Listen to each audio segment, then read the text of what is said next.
Hello and welcome to the MSS Network XDR Strategy Workshop for the MSS or MSP of tomorrow.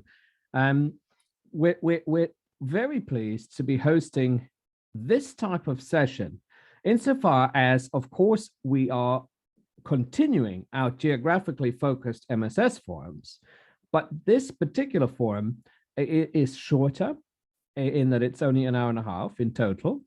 And we're focusing on one issue that is as applicable to Denver as it is Quebec, as it is Miami, as it is San Diego, to name a few of the fantastic locations that today's panelists are drawn from.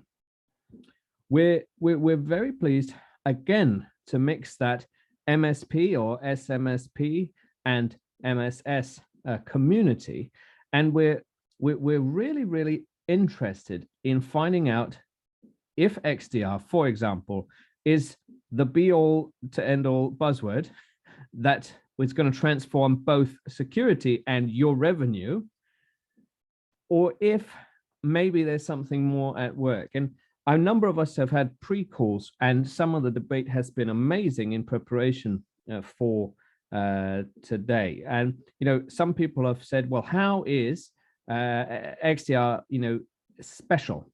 What is it actually trying to achieve? And it's all well and good having presentations on the matter, but it's really key to say, well, what does that mean for me as an MSS or an MSP? So I'm going to invite up Brian Stoner.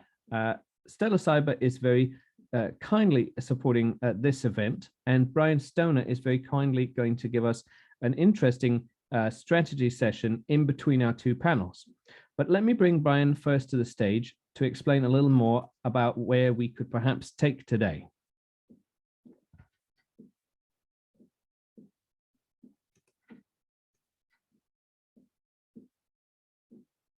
And what I'm doing at the moment is inviting Brian to become a panelist, and then what we'll do just for a few minutes before our first panel is we will look at the why. Why are we here? Why are we assembled? Brian, it's a pleasure to see you. How are you doing? I'm doing fantastic, Pelham. Sorry, the system didn't want to make me a panelist, so I think we're good now. Fantastic. Well, it's great to see you. Obviously, you are not just an evangelist, but you're a long-time veteran of the channel space. Obviously, you have a history in the channel space. Could you tell everyone a little bit about yourself and perhaps what we're trying to do today?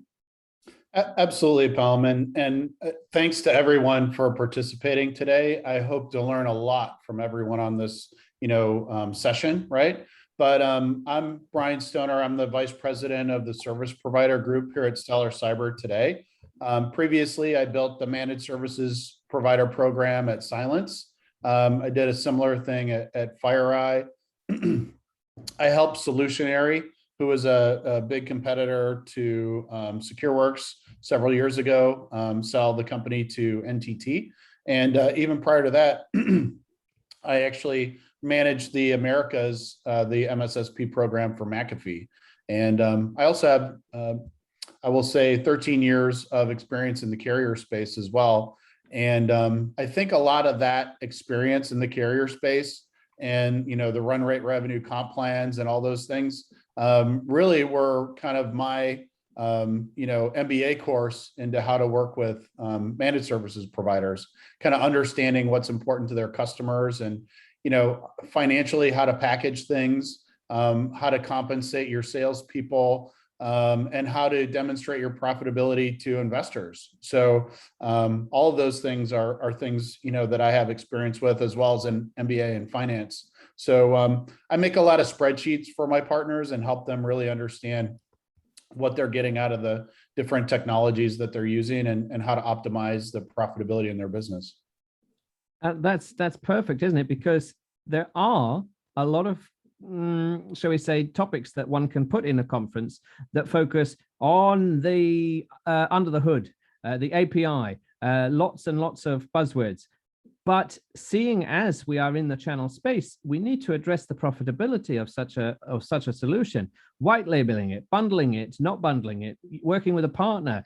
Maybe an MSP could bundle an MSS. It's all to play for, and that strategy is key. I really believe. So to give you a flavor, today we're going to shortly start with our panel with Rusty Sailors, Araceli Giguere, Dan Ward, Sean Farrell, and Ricky Martin. Then we'll go and have a very interesting business case strategy session with yourself, Brian. And then we're going to say, right, well, we've done that mercantile, well, not mercantile, business high-level strategy. And then we're going to have a little look under the hood, look at automation, look at API, and hopefully demystify some of the promise of this EDR, destroyer. And on that panel, we'll have Alexandra Blanc, Tiffany Taylor, William Hoffman, Mark Butler, and then hopefully Brandon Wenner. So it's a very interesting session we're having today. I'll tell you what then, because we're almost at 35 past. I know it's unusual. We're taking 5-minute segments here and there to make it a little bit more interesting. Let me bring up our first panelists, and then we'll sort of lay into the business requirements, the strategy, because some of the bigger questions. And then what I'll do, I will read out their names with their titles, just so you've got a flavor of where we're going. Oh, yes, and you might be interested, we are attempting to use the hashtag MSS network. So that is absolutely something that is possible. All right, making sure that I've got everyone. We are delighted to be joined by Rusty Sailors, CEO of Secure Smart Office. We're delighted to be joined by Araceli Giguere, Senior Director, Cybersecurity and Intelligence Operations at Netscope, Dan Ward, CTO at CPO, Sean Farrell, founder at Managed Solution, Ricky Martin, Client Solutions Advisor at Optiv. We're delighted to have you all here. Let's talk strategy. Brian has some questions that we've developed in our pre-conference call. Brian, please take it away. Yeah, thanks everyone for joining. It's really amazing to have all of you join, to provide your perspectives on this, panel today. What I'd like to do just for a second is just share kind of what I think was kind of the impetus for us, really having this conversation today. And I think everyone is hearing the term XDR these days, and I don't think everybody really knows what it is. So what I'm hoping to learn from you guys on the panel today is, based on your experience in the space in MSS, kind of what does XDR mean to you right now, and kind of why do you think it's where it is in the hype cycle, and what do you think we're really looking to gain from it? So I don't know who'd like to kind of kick things off and maybe just provide some perspective.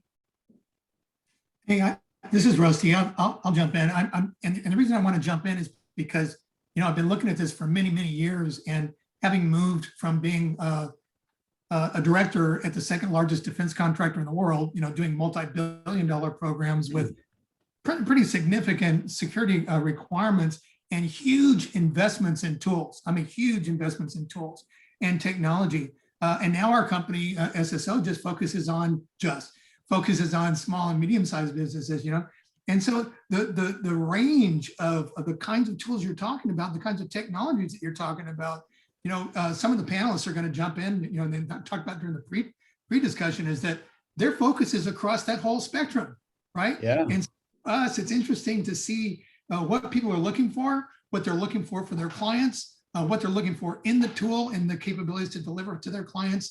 And I think it's going to be a great panel. And I love the technology. And I'm one of the people who's looking forward to the second panel, because I think looking underneath the hood is what I've always done. I want to know that what I'm delivering to my clients is going to give them the value that I'm looking to bring. That's a great point, Rusty. Who else would kind of like to share their perspective on the XDR topic and kind of where it fits into your focus today? Yeah, I think it's interesting because I think this is a response to kind of the failure of the SIM marketplace to deliver on its promise, right? The idea was you put all of the data into one bucket and the magic happens and you automatically understand what's happening. And we've realized after a decade of trying that it's not working.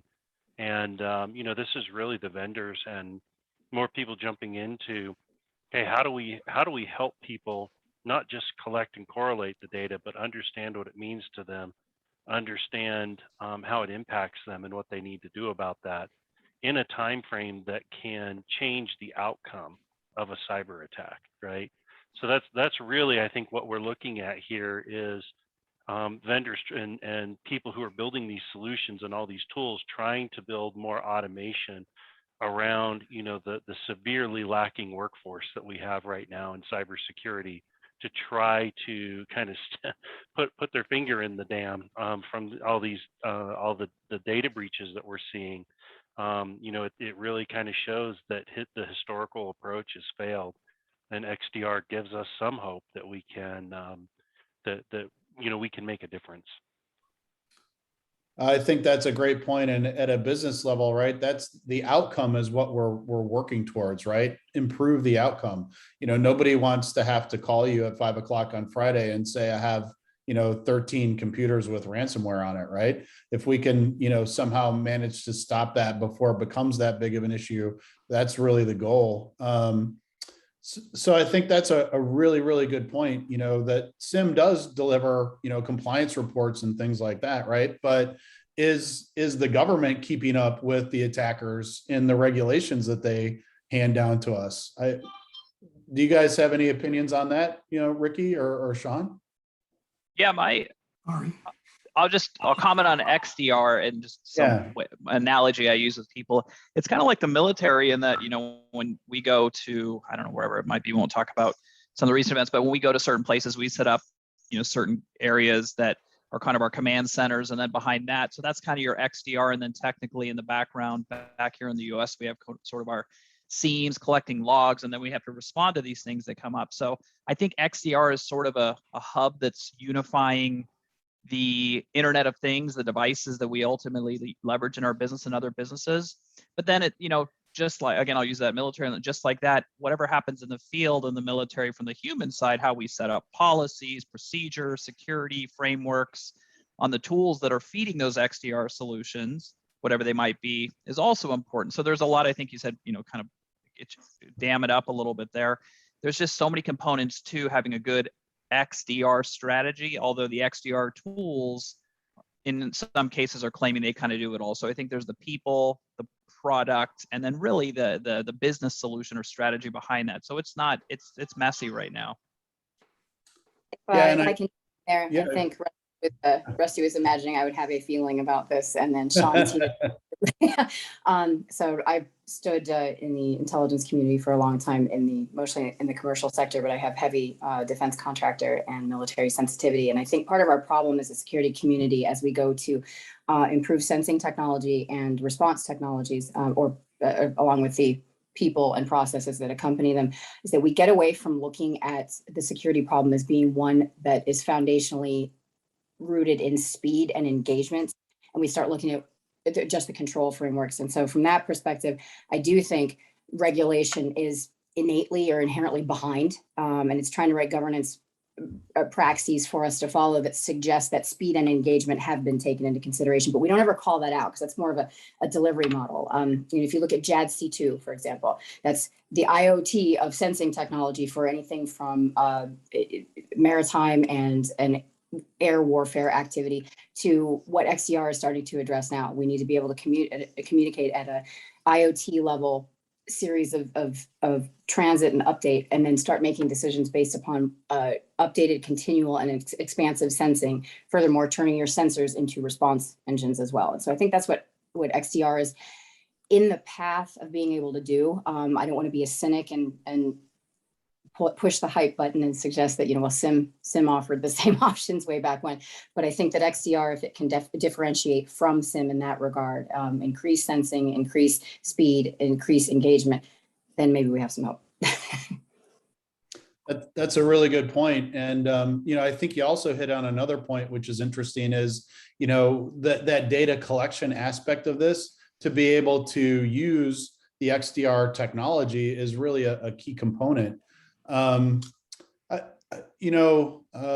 to think, hold on. Ricky, could you maybe talk a little bit about that in your business and kind of what your strategy is? Have you invested in XDR yet, or are you considering it?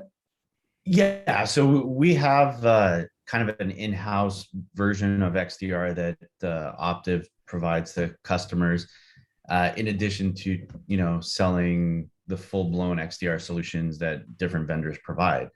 I think like Dan mentioned, one of the challenges for a lot of customers is being able to staff a team to support whatever product or tool it is.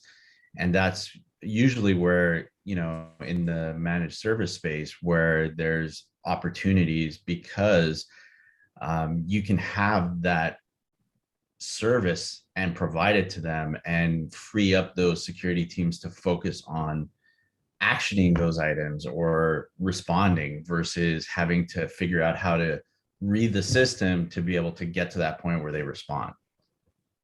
So what, and if you've implemented it already, are you experiencing an improvement in your SOC performance or requiring fewer analysts to the same amount of work? What's been your experience so far? Well, mine's a little different. I'm more on the advisor side with the customer. Okay.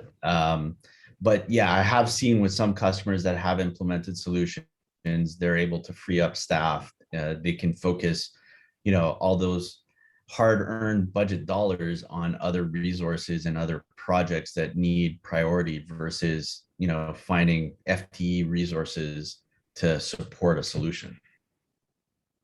So Brian, it definitely does for us. I mean, and for us, it's more like a partnership with our XDR SIEM provider. And it's really cool because for us to step up all those people within our own company with all that great expertise we've got with our partner, what we've developed instead is this partnership that we use our skills, they use their skills. And if anything starts to happen, we have kind of like a 3/4 of them, 1/4 us kind of thing, because we know the clients, we know what's going on in the environment.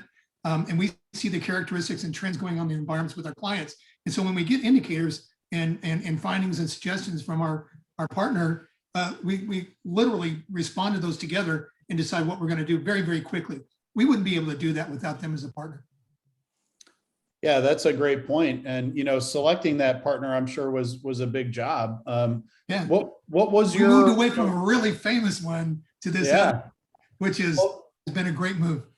So what prompted you to make that change, and what kind of decision process did you go through to select the new vendor? Well, first, the first one was very famous, very well known. They got acquired by another large company. And what we found was that we had a lot of false positives with them. It was about twice as expensive as the new provider. So we really started looking into the functionality in both sides, what's really under the hood on both sides. And then what is our interaction strategy, that partnering strategy? And we found with the second company, we could actually have a much greater, more effective partnership. And I think that was really the big driver. It was less expensive, so we could actually charge less money to our clients. But I think it was really that partnership for us to be able to work issues very, very quickly. They fully integrated with our incident response process, and it has turned out very, very good. That's a great success story. Dan, I know you guys provide a lot of those services. Could you maybe talk about, how you went about developing those services and kind of what you target with those services, so we kind of understand, maybe from the vendor side how that works? Right. Yeah. So one of the things, one of the challenges in the vendor space is, a lot of the organizations that we talk to, they don't know what data they need to collect. They don't know how to organize that data to answer questions that matter to security, right? So they always tend to start with the tool, and then they figure out the data feed, and the last thing they do is ask the questions, and they realize that they built their whole solution incorrectly to answer the things that they want to know, right? So it really starts with us having a conversation with the customer about what is it that you actually care about from a business outcome perspective? What do you expect this investment to do for your business? And we make sure we get aligned on that first, right? One of the really great things that a lot of the XDR providers have done is they've taken the data collection out of your hands. So they know what they need, what from a data perspective, to be able to provide you with meaningful information, and they feed that back into their ecosystem. So if they need data from a firewall that they provide or an endpoint that they provide, they just tell that piece of equipment or that tool to start sending them that new data so that they can do better analysis on your behalf.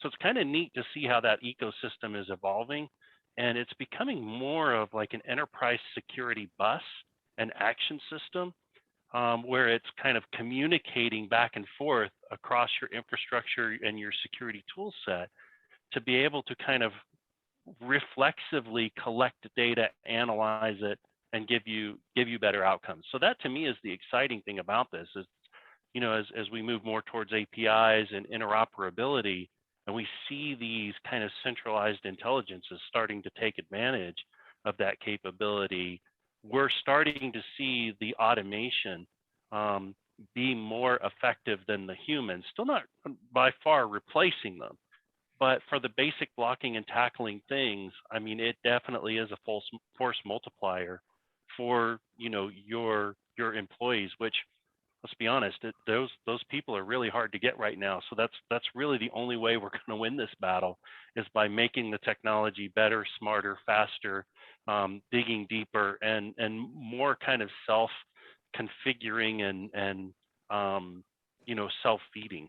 So to me, that's exciting stuff. There is risk in that, of course, but you know, where these tool sets can start to get smarter and understand your environment better. And then we have really great people focused on, instead of running the technology, aligning that technology to the business outcomes. That's really where the big gap is. As these tools get better, we need the people who can make that, you know, more relevant to the business in the business language instead of the technical language that we all have kind of a fetish for, right? Yeah. If you didn't have a technical fetish, this would be a really difficult business to be in. I agree. So Ari, with your government experience, I'd be interested to kind of understand, if you were, you know, trying to explain to someone who doesn't understand, you know, security detections, right, what your priorities should be. You know, how would you go about helping them kind of understand what to look for so they know which technologies to use to kind of get to that goal? Well, not to restate or to try to differentiate from what's already been said, because that really is the rubric, is, you know, what are your ultimate business outcomes, or even your technical and your protection and your defense outcomes. What are you trying to drive towards? But generally, I distinguish between what's a detection and what's a decision. Information informs detections, intelligence informs decisions.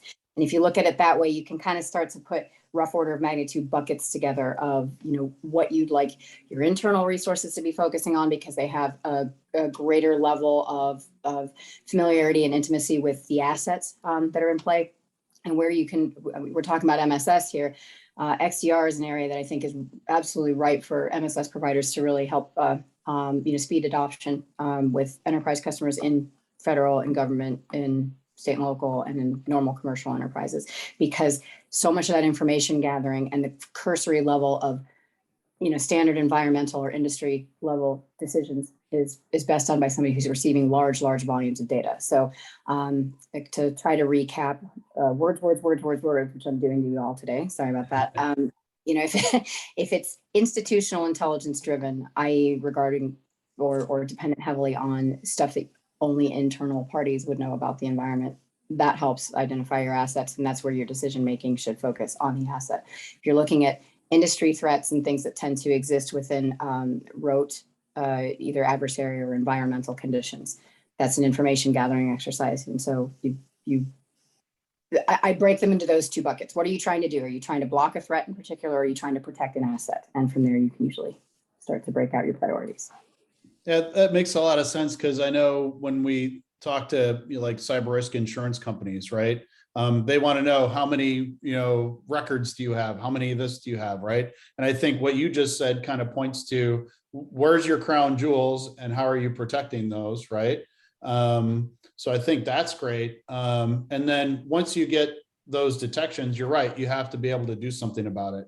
And I think XDR, either in and of itself or combined with a security orchestration type tool, can help you to automate those things. And I think we're going to talk about the technical side of that in the next session. But I'd be really curious, if anybody on the panel here has some thoughts on maybe the different metrics that a customer might want to, or a partner might want to consider discussing with their customer so that you can kind of instrument this into something meaningful. I know in our business, we use mean time to detection and mean time to response. Are there other metrics that we should be considering as we're educating our customers and implementing something like XDR?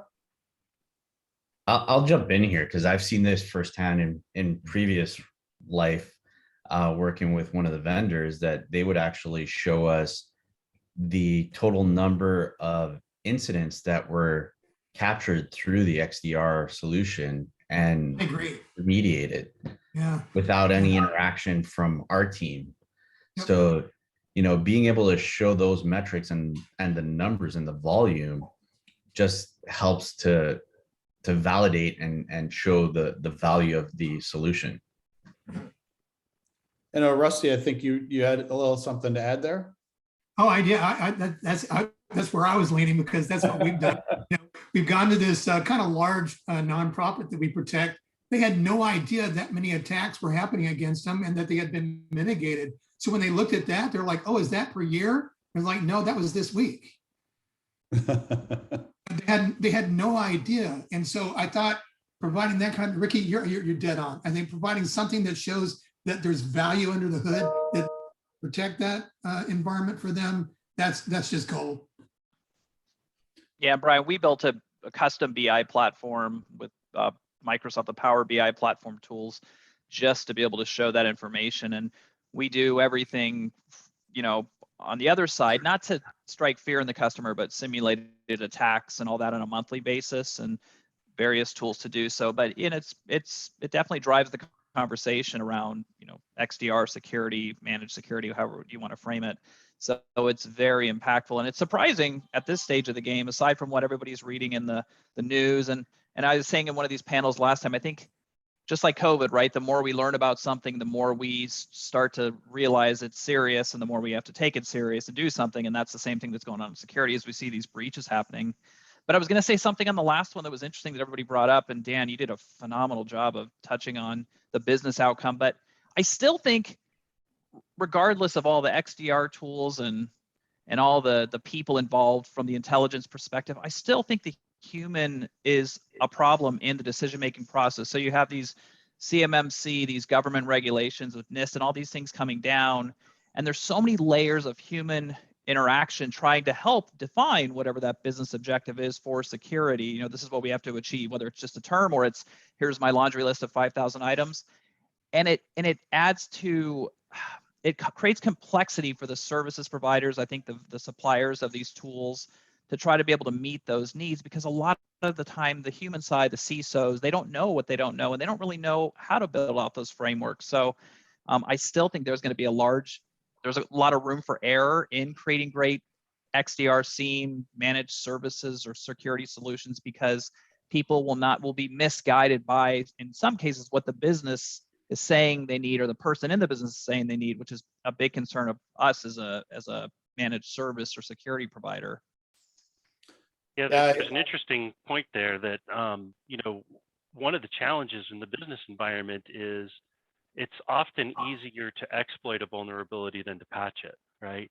And that's really one of the huge things that XDR is doing for us, is giving some protection, in an automated fashion without having to engage all of those business processes to make that happen, right? We can make small changes to what the XDR solution is doing and how it's adding protection without having to go through these we have organizations, it takes them 6 months to patch a system. I mean, when there's a new critical vulnerability out there, they're owned for 5.5 months of that 6 months just trying to get the patch out there. And it would literally be easier to exploit the box get root and patch it for them than it is to go through their business process. So that's, I mean, don't underestimate the power of automation from these platforms in terms of being able to provide protection when those very business processes that you know, adequately, I mean, so eloquently described there, kind of get in the way of us doing what we need to do to secure the business as well.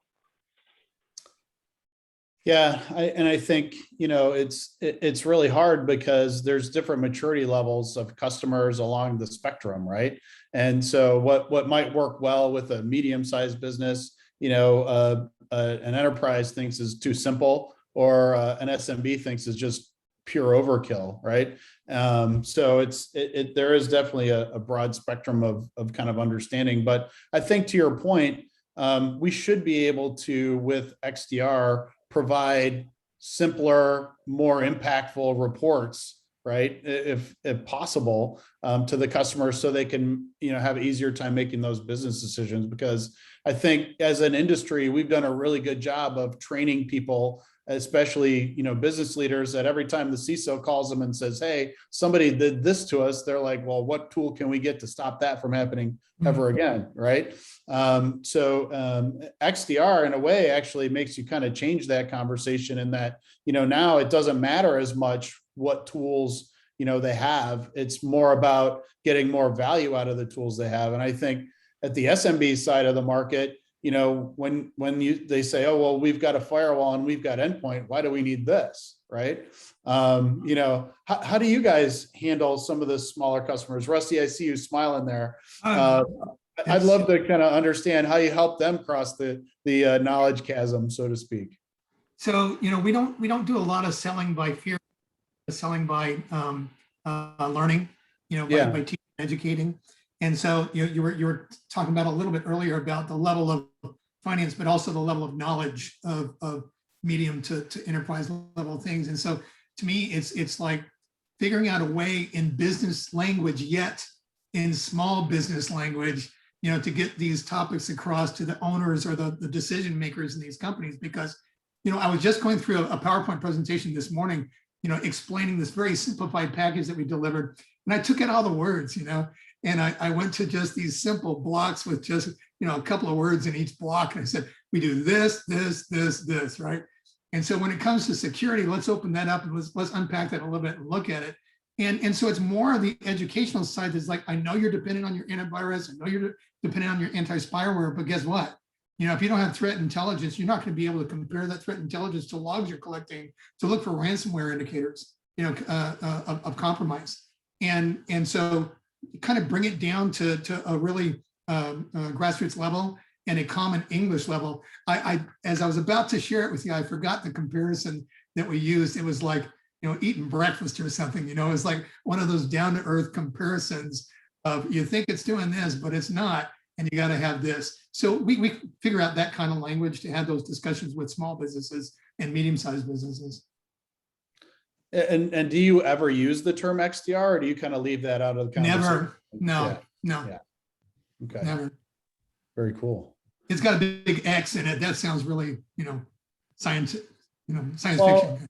Yeah, and so we were talking about automation a few minutes ago, and how comfortable are end customers today with that type of automation in security? I know sometimes when we bring it up in other conferences, there's like a knee-jerk reaction, like, whoa, hey, no. You can, you know, detect all you want, but you're not changing anything, right? How do we need to educate, you know, customers to know that automation is not a bad thing? How do we talk about that? I would say, you know, probably the biggest challenge or hurdle to get over with the automation piece is being able to prove that it works, right? Once you have some use cases and some scenarios that you can actually show it, and the customer can see with their own eyes that, hey, this is what happened, here's the flow of events, and here's where the automation kicked in and protected you and avoided calling somebody at 3 a.m. or something, right? That's where they'll see the value. And, you know, that all kind of goes away once some bad thing happens. But that's usually the starting point to get them on board with automation. Yeah, I think that's a really good point. Oops. Sorry, my computer has a mind of its She's just own right squirming now. in her seat. I think one of the other keys is that a lot of people don't realize the automation is happening, right? It's just out there silently protecting them. They have not like put two and two together to say, oh yeah, this thing is doing some automation to protect me. They just see the outcome, right? And that's really the key. The outcome is the key.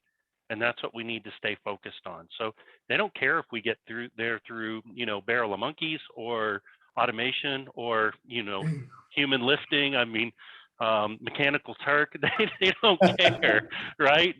Just get me to where I need to be and do it in a way that it is not going to have a negative impact, right?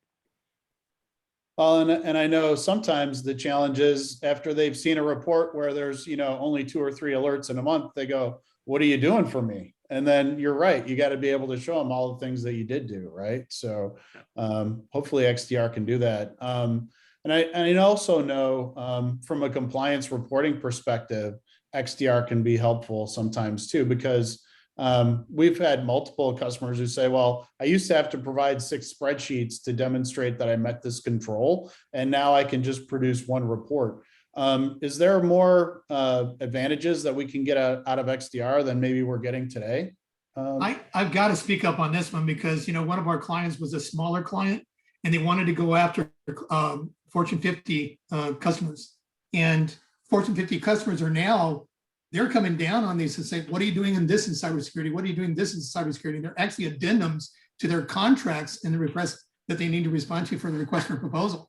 And so we've literally had clarification meetings with these Fortune 50 companies on behalf of our clients, letting them know the kinds of things that we're putting in place. They go, yeah, but are you doing this?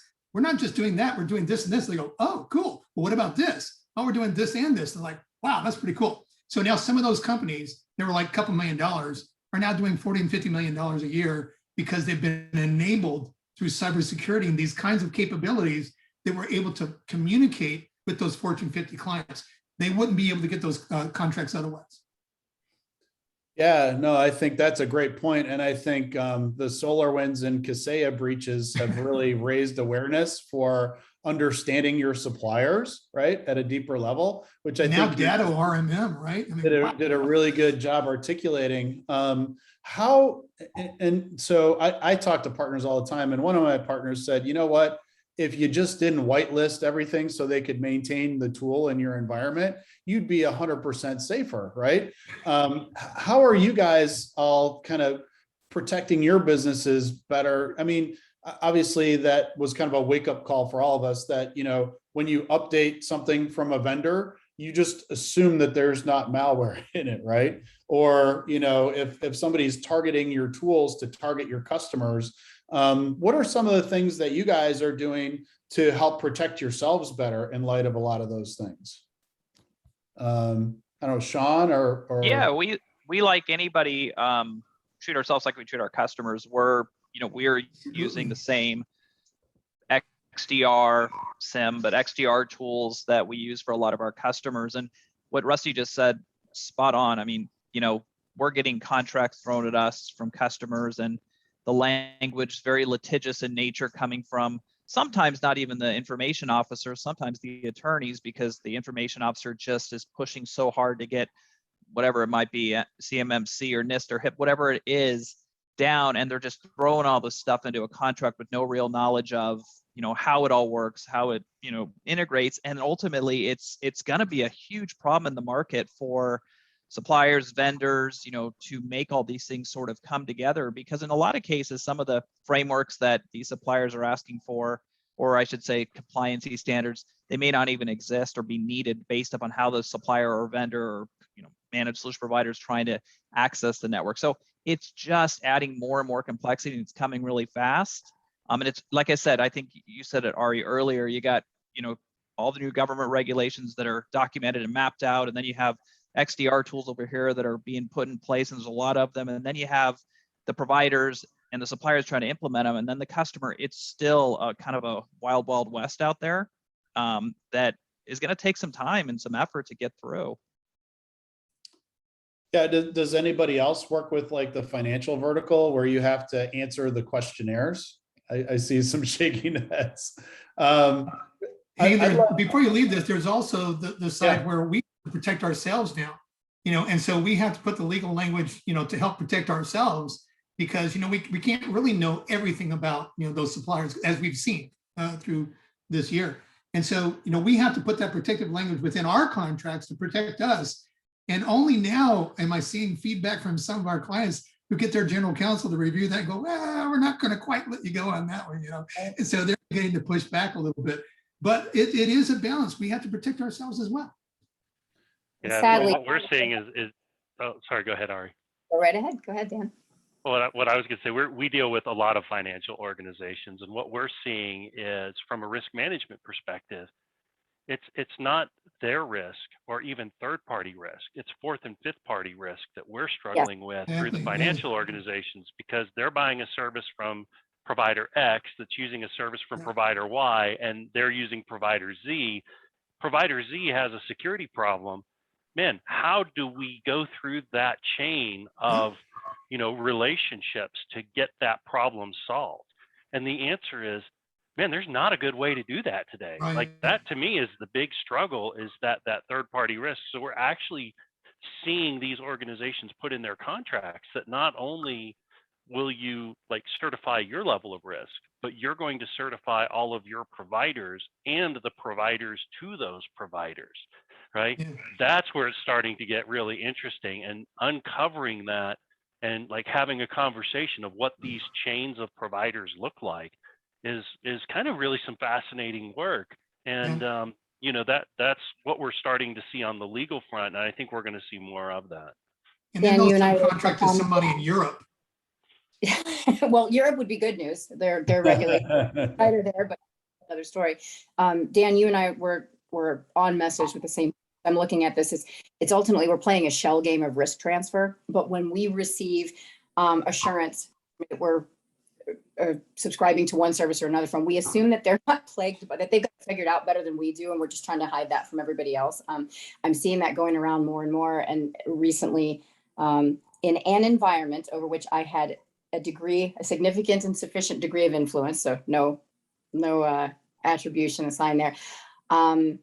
I had to put the kibosh on somebody wanting to back up an unvetted image, or do a flat restore of an unvetted image via a USB device, which several lines down the chain was the prescribed modus operandi. And so I just asked them, from a capabilities perspective, can you differentiate? Can you tell me how you're differentiating between this one and any other USB device handed to you by any other stranger who tells you it's okay to load? Because in my experience, that's how we wind up with a lot of malware. Just show me how this looks different. What's your capability for that? I go back to what capabilities are these controls ultimately trying to assure, and how do we need to measure that from our up and downstream vendor partners? Because we're losing fidelity in complying with the controls. We are effectively securing by compliance, and we all know that is not any way to secure anything. So that I've had to go back to brass tacks. What am I trying to do? What capabilities have we achieved? What capabilities am I asking my partners if they've achieved? And then how many layers down can I assure that? Right. And then how do you validate that, right? They answer a questionnaire. Half the time they don't know what their risk profile is, so they're answering it in good faith with bad information, right? Or so that good audit defense, and they're answering it with what is required to satisfy the control and the compliance objective, which we understand. We've all done that. I can demonstrate compliance to you using the wonky objectives. The reality is compliance, we measure what we can measure. So that's supposed to be the core competency. Can you even demonstrate these foundational controls? But understand they don't give you any actual assurance. And so that's when I have to go to capabilities. So, which again, how do you validate that? You don't. We do. That's actually what we do. Yeah, we just did that for all 50 states and released a report with a partner. So it's really neat when you start looking at how much risk is assumed in these businesses. And they don't even know that they're doing that, and they've got all these assurances in place that are meaningless because they're wrong, right? So we can at least start to look at that and validate it, and that's a really interesting place to look in a business for risk. It's not something that's typically on people's radar. So we all need to talk to Dan, and we all need to talk to Rusty. That's what.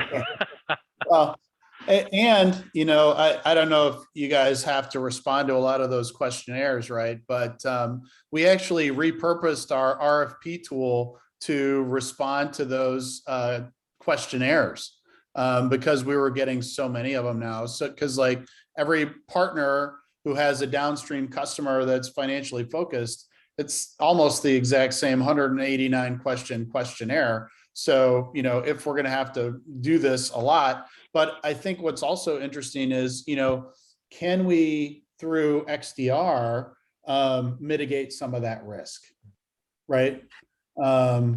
Has anybody thought about that or tried to implement that as it relates?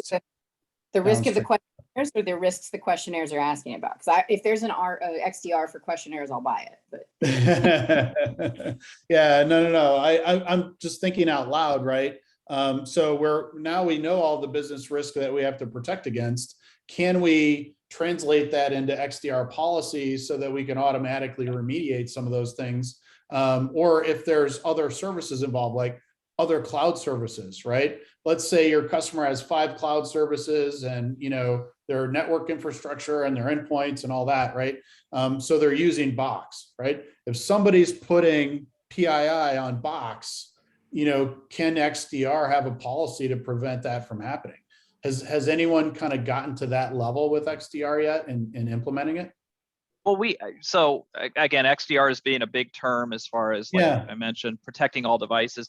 When you talk about that conditional access and preventing data loss and information protection, I'd like to start to see those tools integrated into one concise solution where those policies can be set through the XDR. And again, maybe it is out there, I just don't have it. So we're using multiple products amongst different vendors to do that. But yes, we can create those policies using the proper tool sets for our customers, but we don't do it in one, I would say, all-inclusive XDR. Now, we call it our managed security package through our company, but It's not a specific XDR package. It's really something we branded ourselves. And that's where we see a lot of the consolidation of these different products. Yeah, sorry, Rusty. That's where we see a lot of the consolidation of these different products. What was called CASB before, or, you know, so there's the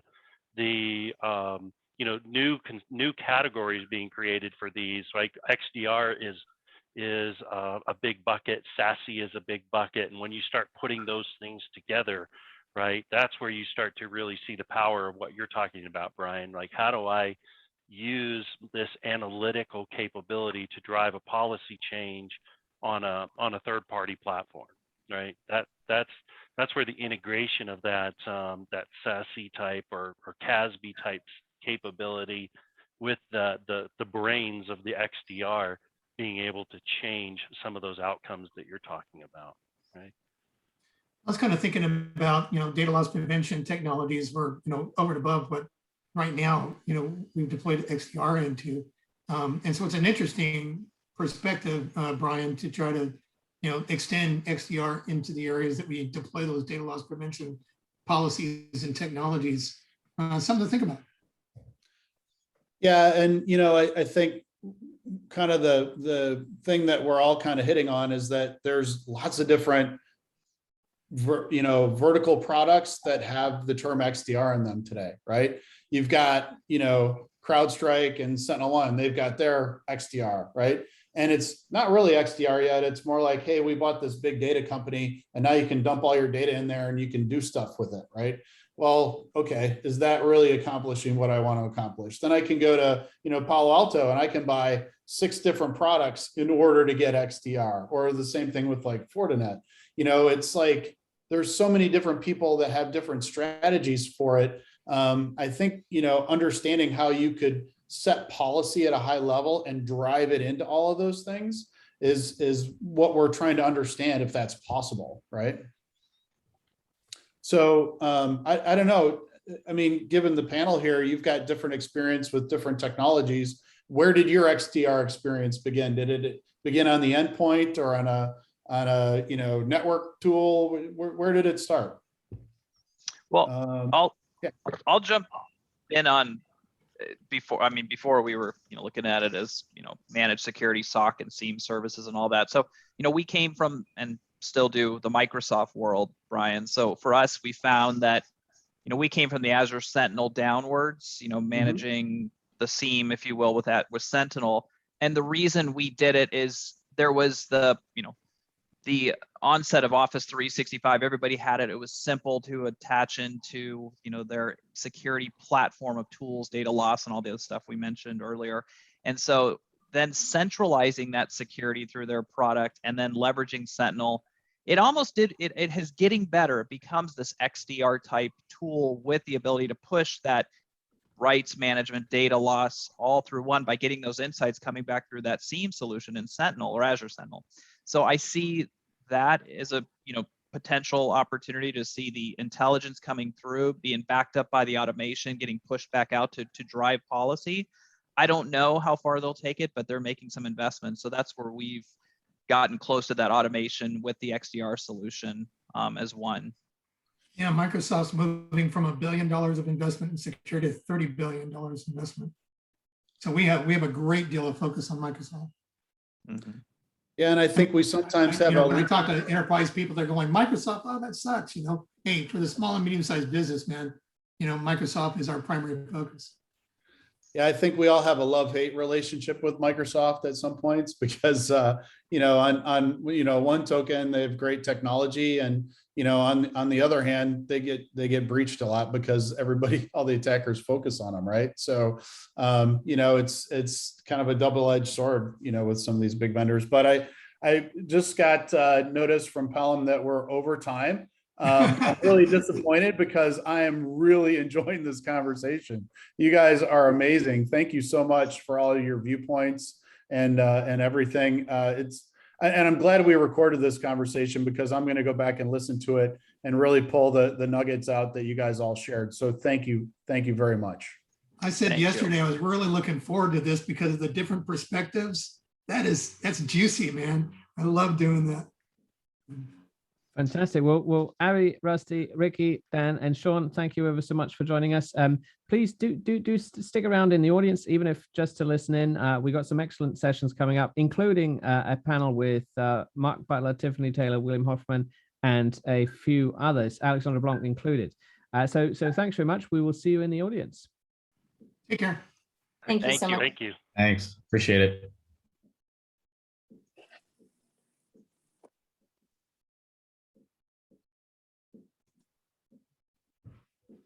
Perfect.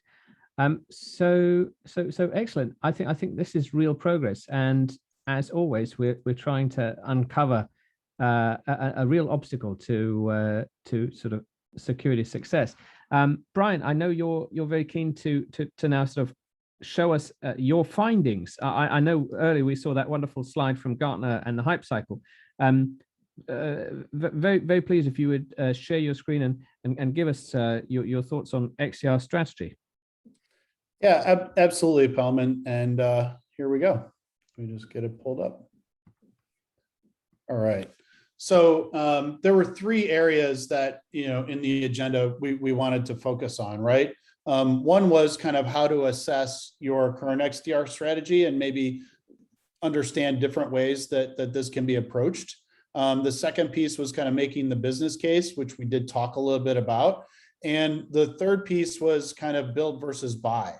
I think in this business, a lot of people are told, either you're going to build a full 24/7 SOC or you should outsource it. But I don't know if you're like me and I have a customer and I built a relationship with that customer.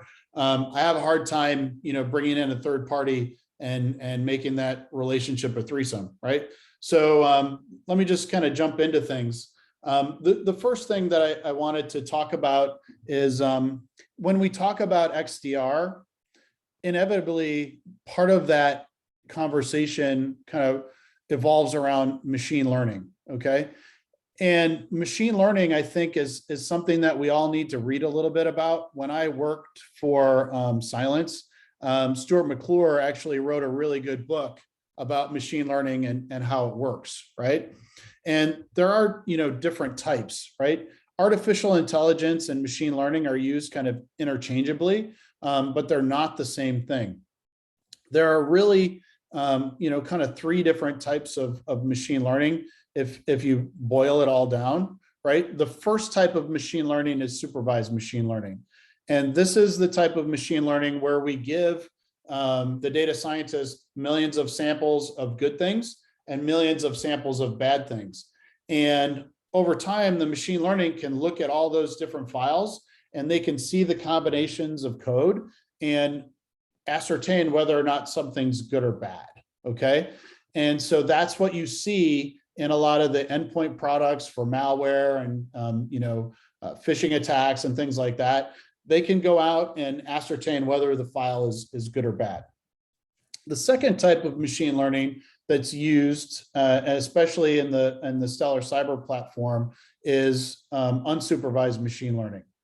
And this is the one that becomes really valuable when you extend your aperture beyond the corporate network and you're looking at cloud services, you're looking at cloud applications, you're looking at IoT devices and things like that. What machine learning can do here is it can baseline what's normal in the environment. How much traffic do we normally see from that industrial control system? When do the users normally log in the morning in the sales department? When do they normally log out? Where do they normally log in from? You might have one user that lives in California, he always logs in from there. If you see somebody logging in at 2 in the morning from Prague, it's probably not your guy, right? So unsupervised machine learning can understand those baselines and really, for things like an IDS where you might get thousands of alerts in a day in a SIM, machine learning can boil those down to 2 or 3 things, right? And so, the ultimate goal there is to get to the things that matter that need to be looked at faster. The final type of machine learning is something that we've just recently introduced in our platform, and that is graph machine learning. So now machine learning has evolved to a point where not only can I correlate all these different signals from all the security products in the customer's environment, but I can actually use graph machine learning to connect all of those correlated alerts into an incident. And from a business perspective, if you can get there, you can save your SOC team, an immense amount of time and really improve the outcome, for your customer. So one of the ways that we kind of explain how machine learning can benefit a SOC, we talk about the journey from, machine learning based alerts to incidents. Every single security product sends their logs into a SIM in its own format. And so one of the things that you need to consider when you're thinking about XDR is am I just ingesting a blob of logs, or is there some process that's happening that's actually reducing the amount of time I need to spend on that data? And at Stellar Cyber, we've developed a normalization and enrichment process where as we're ingesting the metadata from the syslog, right, we'll compare it against a dozen different sources of threat intelligence. As a matter of fact, our threat intelligence has a API as well, where you can bring your own. As we're ingesting that data, we're going to compare all of the different samples that we see to that threat intelligence. If we don't have a reputation for it, whatever it is, URL, file, anything, then what we'll do is we'll run it in a sandbox. And the sandbox will just help us give it a reputation before we store everything, in the data lake. So what we're doing there is we're enriching it with the threat intelligence and we're normalizing it. Once it gets into the data lake, now we can use all sorts of different types of machine learning across the data to understand, is there an incident that we should be concerned about? And so we've taken all of those disparate things and we've distilled it down into an alert. From there, we actually categorize everything in our platform by the MITRE attack framework to make it easier from a human understanding perspective, because essentially what the platform provides through its detections are a lot of building blocks. And so then we can use graph machine learning to correlate those building blocks into something that is human understandable and something that you can actually take an action on, right? So from that perspective, right, once you're able to ingest the data and create incidents on it, it's all about the time to response. And so with Stellar Cyber, we have bidirectional integrations with all of the products that we support, so that if you have a user that gets compromised, you can disable their account in Active Directory. If you have a user who gets an infected endpoint, or you get ransomware on an endpoint, we can automatically contain that with an EDR tool like CrowdStrike. Or if it's a brute forcer from the outside that's knocking on the door and getting into your environment, if we can detect that behavior, we could automatically send a block rule to the firewall to block it. And then in order to make sure that it works with all of your workflow, it integrates with ConnectWise and ServiceNow and all the popular ticketing platforms. So when we were talking about outcomes before, we've actually done a study with about 20 of our managed services partners. And today we're really fortunate. I support over 100 managed services providers globally. 12 of those are in the MSSP Alert 250 list, and I've probably talked to another 40 of those. But a lot of our partners today are those MSPs that were making the journey to MSSP. And so today we have a number of different detections, and the platform is completely open. So regardless of what your customer has when you come across them, you don't have to have them make two decisions when you're onboarding them. One to go with you and two to go with your technology. You can just onboard whatever they have, and over time recommend the right solutions for them. But again, that ability to have the parsers and the connectors to get the data in is really important, because that's what gets it into the pipeline to go through that normalization process. And then ultimately that allows us to work across the detections. But what's great about all of this is, it doesn't matter if it came from a firewall, if it came from a cloud log, if it came from the EDR tool, if it came from a baseline that we used with our machine learning. We correlate all of that into one incident. So now instead of looking at signals that, hey, 10 failed logins, probably not a big deal, unless it preceded a brute force login, right? So now the context gets created automatically and gets presented to the analyst, right? And from that perspective, we've seen our partners achieve about an 8x mean time to detection reduction compared to a SIM. And then with the automated response capabilities, on average, we can reduce the response time to an event by 20x. And what that means at a business level is the faster you catch it, the faster you remediate it, the less there's going to be to clean up, and the less potential to lose proprietary data for your customers. So as I talk to partners, a lot of them are trying to figure out, I'm providing managed firewall services today. I'm providing, endpoint management for them. Maybe I've got DLP that I'm managing for them. I'm being told that all I can do is hire somebody that has a SOC. I'm being told that I can't do it myself. And, one of the conversations that I have is about, well, do you need to have that 24/7 SOC service initially? And the answer is probably not, if you can help build a step process to get there. And this really helps for the SMB customers who maybe haven't purchased security before, but need to really consider it, right? So the first thing you can do with XDR is you can just connect everything that's in the environment, and on an 8x5 basis, alert them when something happens. It may have happened at night, but you don't have to tell them until 8 a.m. unless it's something really bad, right? What usually happens then is the customer says, well, that's great, but you know what? Most of these alerts are happening at night. Can you at least alert me at night? And the answer is yes. With the platform, you can alert anytime, right? So now you can start to add incremental charges per user, per device. You can do gigabits, of ingestion if that's, if you're using Alien Vault today or something like that. I'm just trying to give you kind of the logical steps that you can use to walk a customer into a more robust managed service, right? So from there, customers normally gonna say, well, can you at least, it's great that you're telling me that somebody, logged in anonymously, at 2 a.m. Can you just shut down that connection or turn off that user? And the answer is yes, you can do it through the platform manually. At that point, if you've got enough customers paying enough money, you could start a small 24/7 operation, or you could just have the platform wake somebody up on a pager or something like that and have them respond to something, right?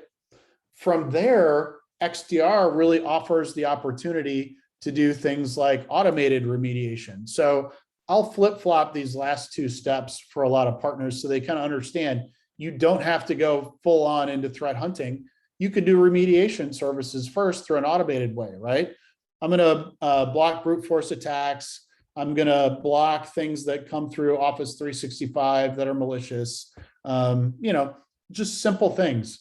And, inevitably, the customer will get to a point where they're like, well, I want, my business as well as I do. I want you to go actively look for things. Or maybe you give access to the customer to do threat hunting in the data through the console.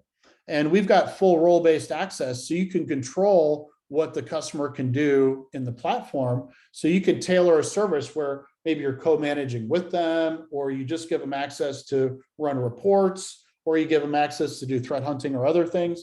But what this does is it just helps people understand that there's not just one way to do a managed security service, and there's ways that you can chunk it and make it accessible for all of your customers. So another way that our partners kind of look at leveraging XDR to provide different services is the areas that they're covering in the business. You might start with the perimeter products like the firewall and the endpoint security, vulnerability management.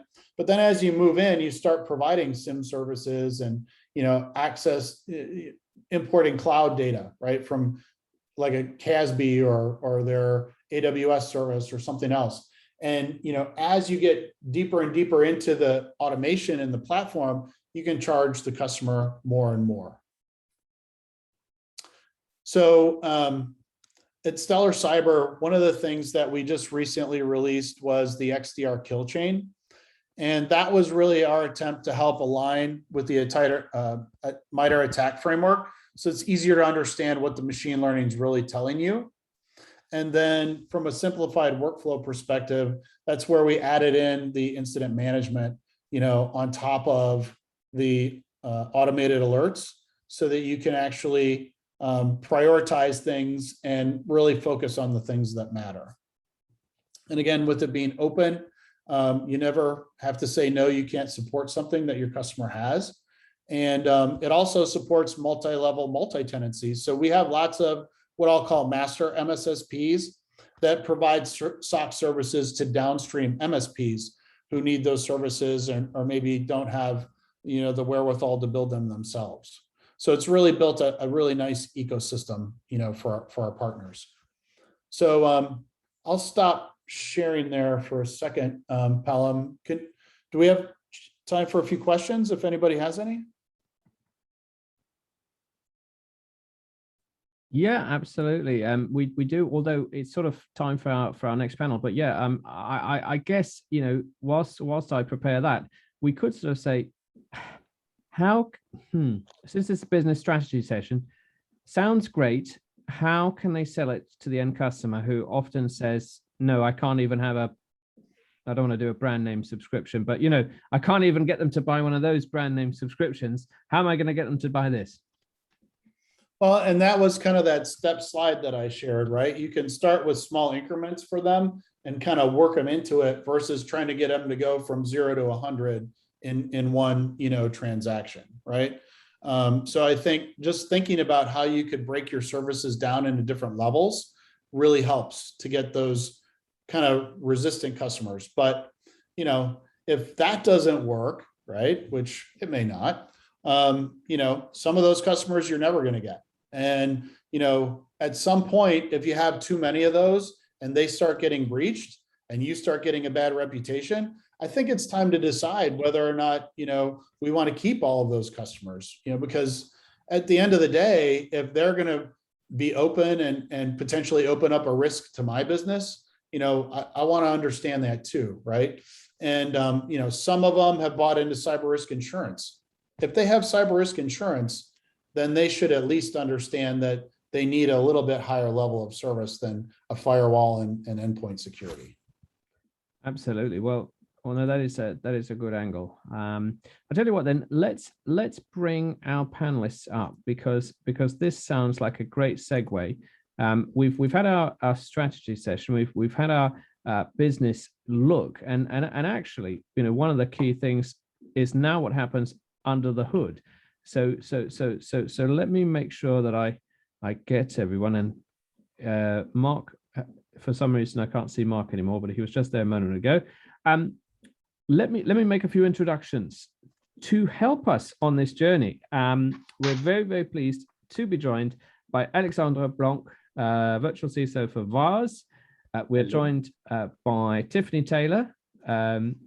Tiffany, I think you've got a few hats. I don't know which hat to mention. Which hat should we mention? Let's just go network security architect. Very good, very good. And we're also very pleased to be joined by William Hoffman, Chief Information Security Officer, Frontline Cyber Solutions. And very soon we'll bring back Mark. Well, it's over to you, Brian. But I'm conscious that now we need to do that. Now what? Now how do we look under the hoods? Now where's the meat? Over to you, Brian. Yeah, no, I think, and thank you for joining everybody on the panel. I think this should be a really lively discussion because in a lot of ways, sometimes, talking about your technology becomes a religious conversation for some of us, right? Because, we all do a lot of due diligence before we choose tools and things like that. But I think, as it relates to XDR, it can come from a lot of different tool sets and it can mean a lot of different things to different people. At a technical level, Tiffany, when you think about XDR, how do you think about it and how it fits into your architecture and your business? I think of XDR as basically an inflection point, for all of your, I'll say, security alerts for any of your traffic. It should become a place where you can sort of centralize your security response and, just the day-to-day, some of the day-to-day operations. It integrates with your networks, your network tools, of course, endpoint, it should. So it should, yes. It should just, and like someone was saying earlier, sort of like a replacement for this SIM thing that's not really working the way it was supposed to work. It should be able to replace that. And, people understand what that's for. And so hopefully it can do that. I keep saying should and hopefully. I have a lot of faith in tools we have. It's more about the people thing, but yeah, it should just be the centralized point where we can go and maintain a lot of our security instead of having to go to each point product to try to figure out what's going on, what we're seeing and how we should respond to it. You know what? And I think that's a great way to explain it to somebody that doesn't understand security that well, right? It's like you need a centralized place to get everything, but once you get it there, then it's like what you do with it that's really important, right? So, is it William or Bill? I'm sorry, I didn't. William or Will, either one. Okay, well, yeah, Will. So, are you using XDR in your business today, and kind of how are you using it from a technical perspective? So we're actually using it with our clients, being an MSP, MSSP. It's more right now used for endpoint protection, threat hunting, and the places that we cannot mitigate some patches, kind of like what Dan Ward said earlier, when you can't get the system patched or updated because of either it's out of date, the actual company or the business unit doesn't want to patch or is delayed. That's where we put that on top of it to give us the protection that is needed, and then the visibility also. Oh, that's great. And Alexandre, how are you using XDR in your business today from a technical perspective? Actually, we provide an XDR solution, one of the brand on the market. This is using, we target mainly SMBs, and the goal of that is mainly to unload and make their life easier on the protection on the endpoint and servers. So as Will was saying, we use it as well for the root cause analysis on incident and incident forensic, because it brings these capabilities. And we use it in correlation with other tools, including a SIEM, actually. So because in the previous panel, they say, oh, we should replace the SIEM with the XDR. I know it's a trend, but honestly, I like the basics of cybersecurity. And one of the principles I like is overlapping security controls. And I do like to have many tools to actually double check the incident. So I don't like the idea of relying on a single brand, because it may be a spot, a single point of failure. So in a way, I am more looking to integration than holding one solution. But that's my take. Yeah, no, and I think that's a very popular view. Defense in depth has been popular for many years, right? And I think we all use it in some form or fashion, right? I think a lot of customers are looking at like tool rationalization, and partners look for tool rationalization and things like that. But you're right. I mean, if you spend a bunch of money on, Microsoft Azure or Splunk or something, and you have all your roles set and your processes for your SOC, that's a really difficult thing to, rip and replace, right? Do you see people using your technology kind of in front of that to filter out a lot of the things and then send the right things into the SIM, or help me understand a little bit of the strategy there? Oh, the main point is endpoint protection on this side. So this is out of the workloads. Then if you have, virtual machine with virtual workloads, you can integrate that.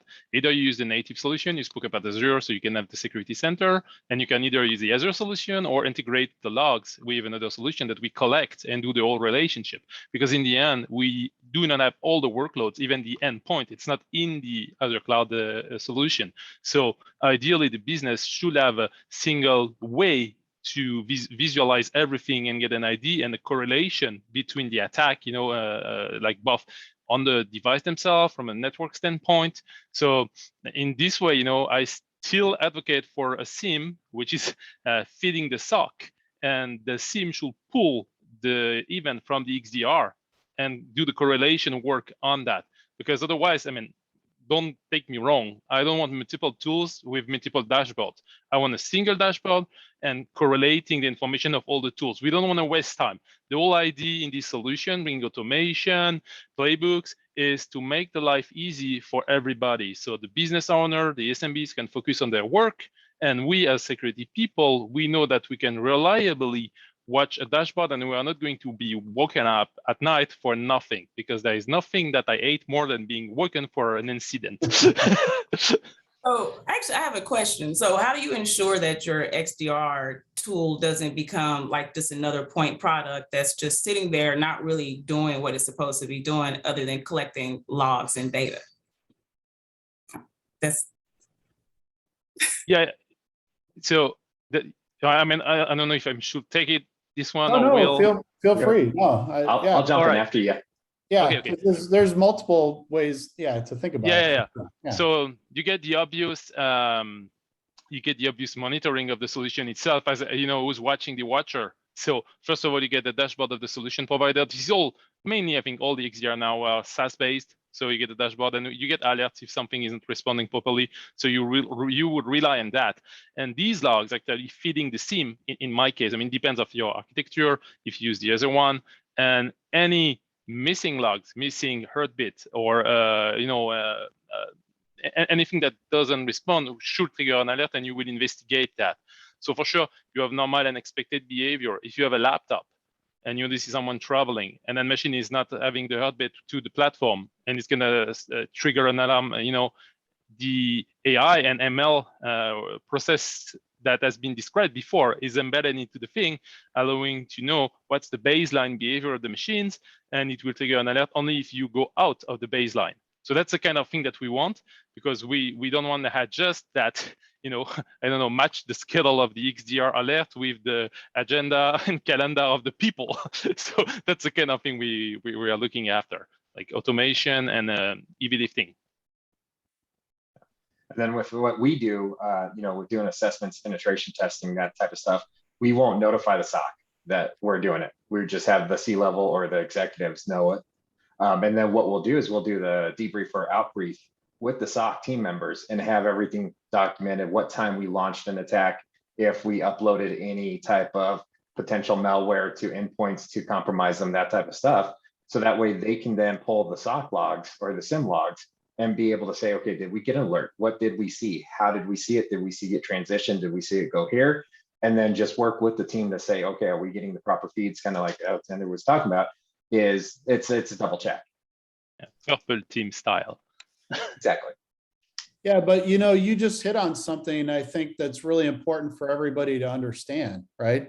If you're going to test your XDR, what better way than to do a pen test while it's sitting there to see if it catches all of the tactics that you're using? That's a great way to get confidence that what you're using is effective, right? Tiffany, you're shaking your head. So, have you done something similar or? Yeah, sure, please share. Oh, no, it just makes sense from a testing point of view. But I always think about, I understand, I mean, it's great that it's there, but there are a lot of tools that are there that do similar things, like a network behavioral analytics tool, that we sort of discussed. The thing with the client is, why would I use this if I already have something that's very similar? It can do the automation part, right? It can do the automated response. It can do the detection. It can do the quarantine, because it integrates with other devices. How is this XDR solution, how is it going to help on top of this other stuff that we have? Yeah, I mean, so is that more about how all the data you're getting? Like, do you have a minimum number of things that you want to collect from a customer to make sure that you have a full view of their environment? Or, when you're onboarding a customer, kind of what's your thought process technically? Like, honestly, when I'm onboarding a customer, it's more from a, what are you trying to accomplish? And then it goes, what do you actually have? Because a lot of times customers already have tools that do similar things or even the same, that they just need the time and resources to tune, to actually integrate into their environment so that it works properly. I would start there. And then if they do need something on top of whatever they already have, then this would be something to add on top to sort of, like Alexandra said, sort of check to make sure we have the other things are doing what they're doing. But I'm always coming from a fewer tools perspective. It's so many, like a lot of, especially enterprise, they have no idea what applications, what tools are actually using. And when you start to sort of do like network security assessments and you start to sort of pull that thread, you realize, oh, customers really don't understand what they have in their environment. And to create a best baseline for like an XDR, you have to know what your digital real estate looks like, right? You have to know what your assets are and how they're classified. And it just gets to sort of roll it into a whole, a lot of customers don't have an understanding of a very basic level. What is in my network? What are we trying to protect? What are we actually looking for? So. Yeah, and at the top, I showed the Gartner hype cycle for the different security technologies, and network security is actually one of those things that's more mature and kind of budgeted for in a lot of places.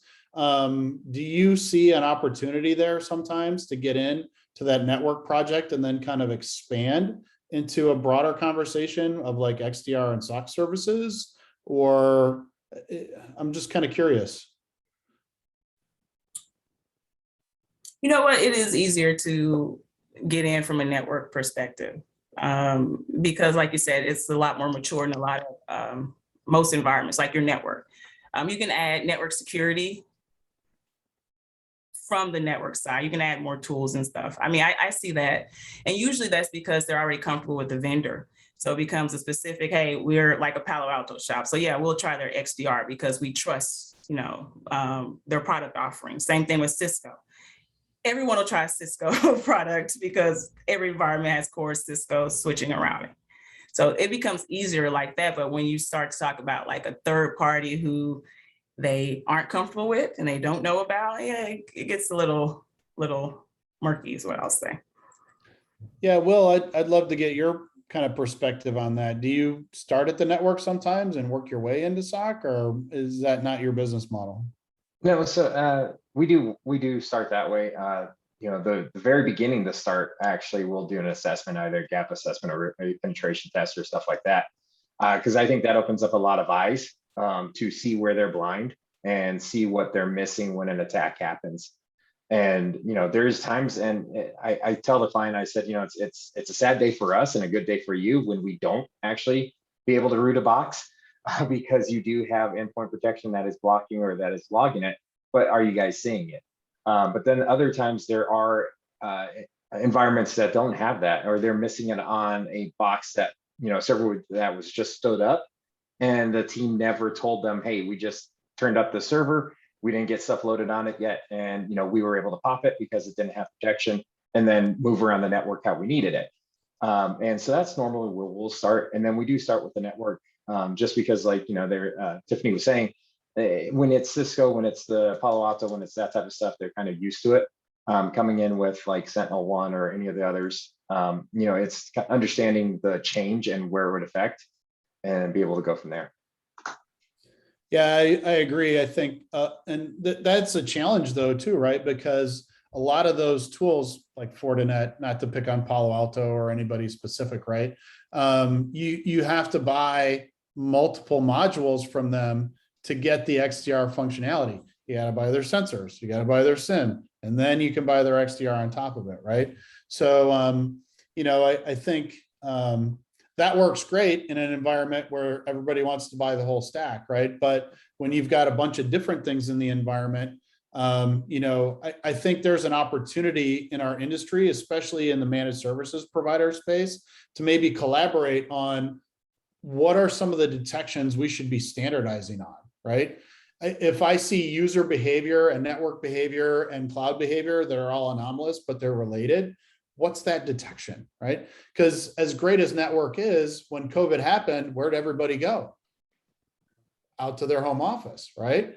Not everybody's in the network anymore. So now, how do we build detections that detect anomalous behavior from a compromised endpoint to a cloud application to, you know, AWS and maybe your core server that's supported there?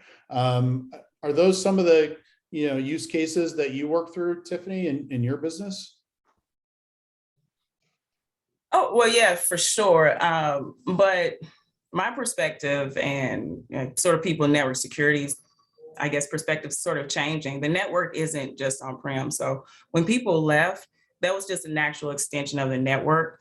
So I think part of a lot of what's happened last year is making sure that we have the same controls in place for people who are working remotely, for our cloud, you know, whatever we have in the cloud as we do at our on-prem or our data center. So the network isn't just one place, you know, it's everywhere. And we have to understand, we understand it now, and you have to have tools that can go across your network to the cloud, you know, and check your remote endpoints and stuff like that.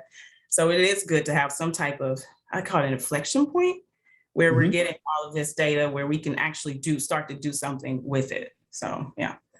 And yeah, we actually, Alexandre is shaking his head. I think he's probably seen a tailwind in the last year or so.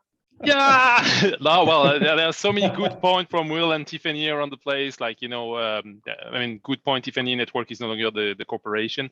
So, but you got to go, so people working remotely. And this is where, on my side, Xdr kicks in, you know, because we assign that on workstation. And basically the workstation is the network. And this is where it has to be defended. That's the new perimeter. And this is what it brings. In regard to Will point, and I agree, you ask, when do we kick in with Xdr? You know, it starts with risk and maturity analysis on the organization. And the Xdr is just another technology, a tool that comes with security controls, and it's going to breach some gaps.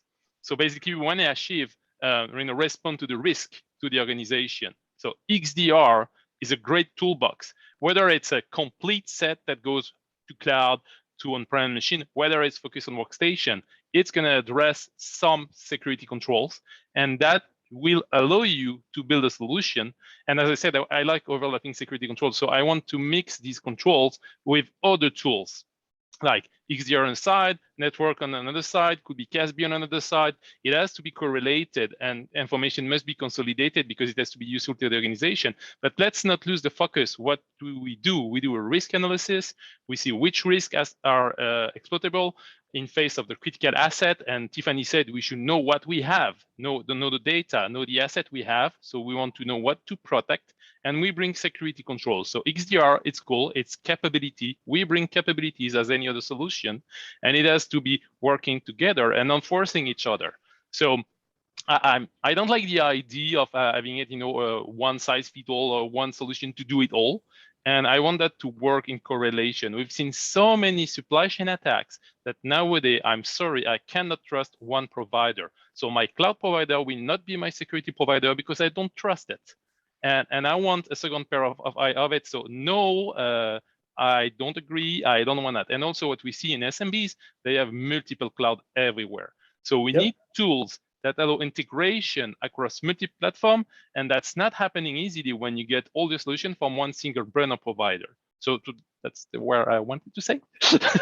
Yeah, and I know we're kind of coming up on time, but I know Will had some sage advice to share with us. So I want to make sure he gets a chance. Will, what did you have to add to that? Oh, so what I was looking at is we're actually seeing an increase in companies doing assessments at people's houses and actually of the laptops themselves. Because if you think about VPNs or even laptop VPNs at a coffee shop, at a conference or a hotel, are you able to then compromise that laptop and traverse the VPN to the corporate network? And that's the thing that, like you said, everybody moving outside. And what Tiffany said is the network is now the laptop. It is now your home office. It is now there. And you still have to provide that security to protect the corporate side because it's an entry point. Yeah, I totally agree. Well, Bellum, I think we're up on time, aren't we? Oh, we are, but I'm enjoying it. I like it, and you know what? I like this format because I'm not doing away with the other format. The other format I really like. Okay, geography, Denver, Texas, Quebec. All right, we haven't done a Quebec one. We did a Toronto one, but I think the format of geographically similar people that want to meet each other, that's important because there's the 50-mile sweet spot for the MSPs. There's the MSS that you want to meet people that you could theoretically go and hang out with. But I think there is absolutely a role for this type of dialogue around a specific topic. XDR, not just a buzzword, but one that has so much promise. So, would this have worked with a UWEBA panel? Maybe not, but an XDR panel, I think it captures something quite current. So I'd absolutely like to keep this format. Yeah, and I want to dig into response next time, Pelham. This was really good. I wish we would have gotten there, but yeah, I really appreciate everybody participating today. This has been an amazing thing, and I know I'm going to go back and re-listen to this a couple times just to get all the nuggets out of it because you guys have been great. I love it. We'll please give Alexandra, Tiffany, William, and of course Brian a big virtual round of applause. You'll notice that the system now allows you to have applause, and you don't have to go find the Windings font. It's really good news. Oh no, I've sent a direct message to Brian with applause. But anyway, well, thanks for clapping for me, Pelham. I appreciate that. There you go. This is great news. Well, I'll put you back in the audience, but please do connect with each other. That's another goal of this. So I'll put you back in the audience, and then I'll do a quick wrap up with Brian. All right. Thank you guys. Have a good one. Thank you. Soon. Thank you.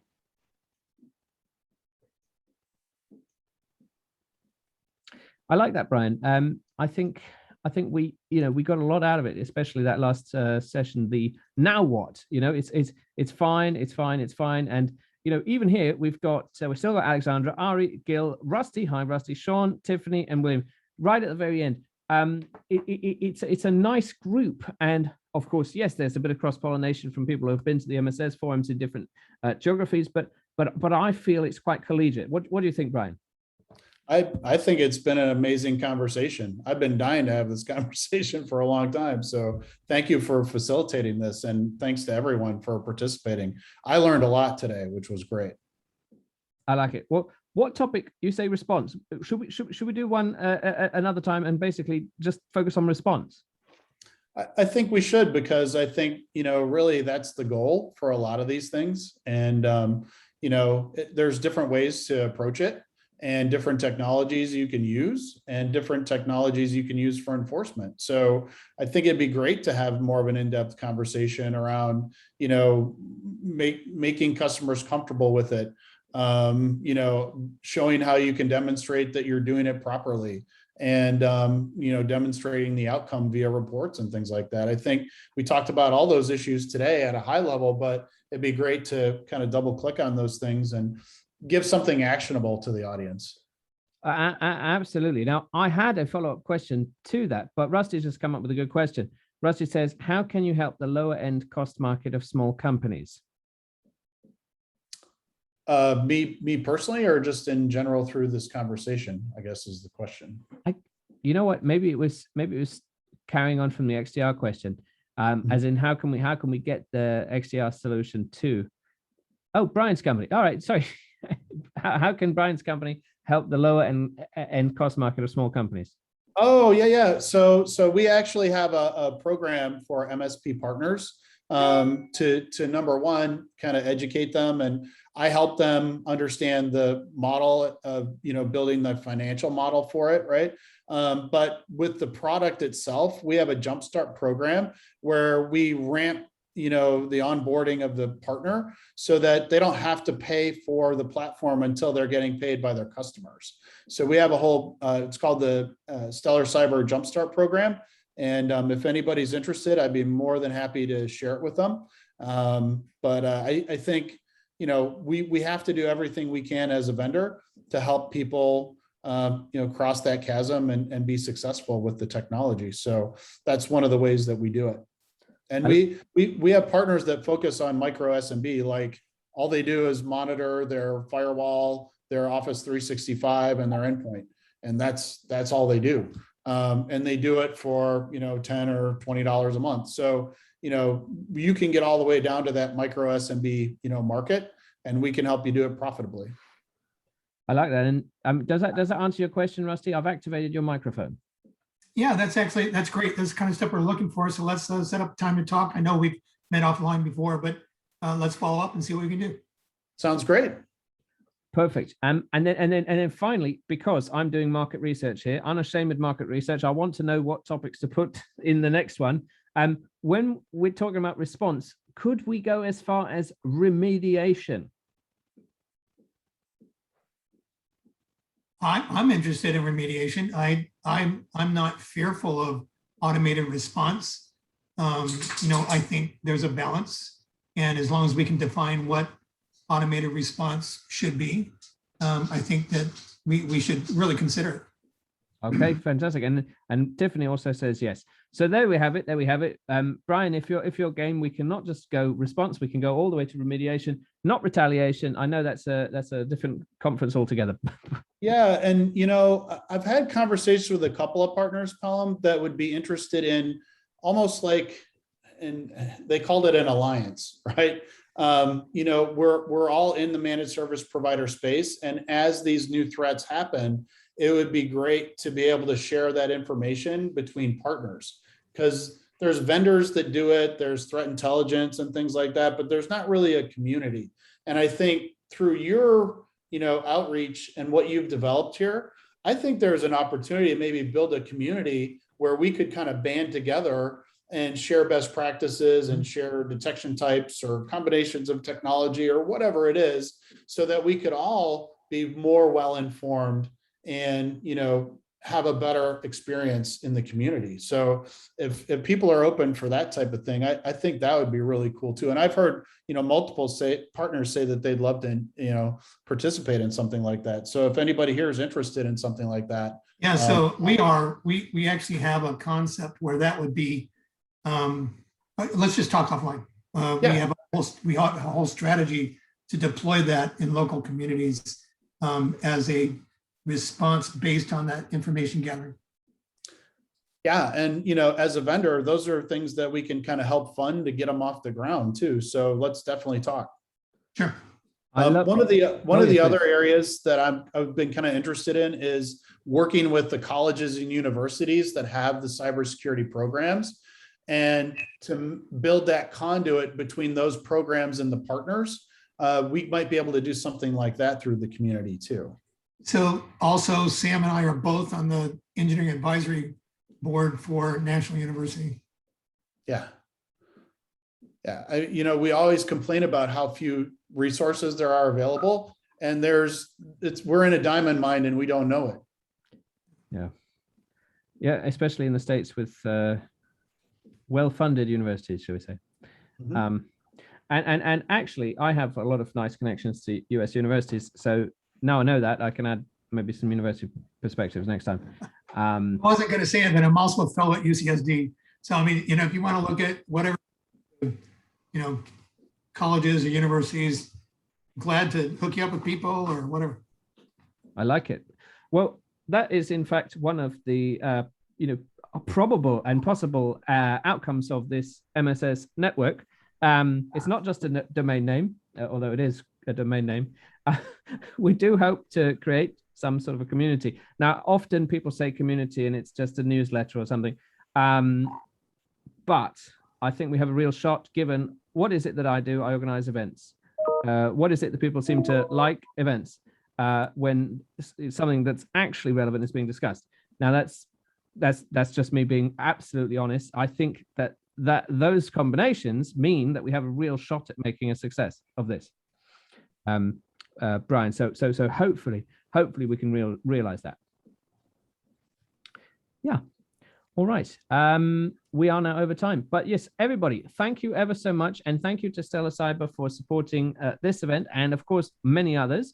The next event that Brian, you also supporting, which is great, will be the Great Lakes Forum on the 21st of October. The Great Lakes is an amazing place because it's so big, yet they all share the love of the Great Lakes and they're all connected to the Great Lakes.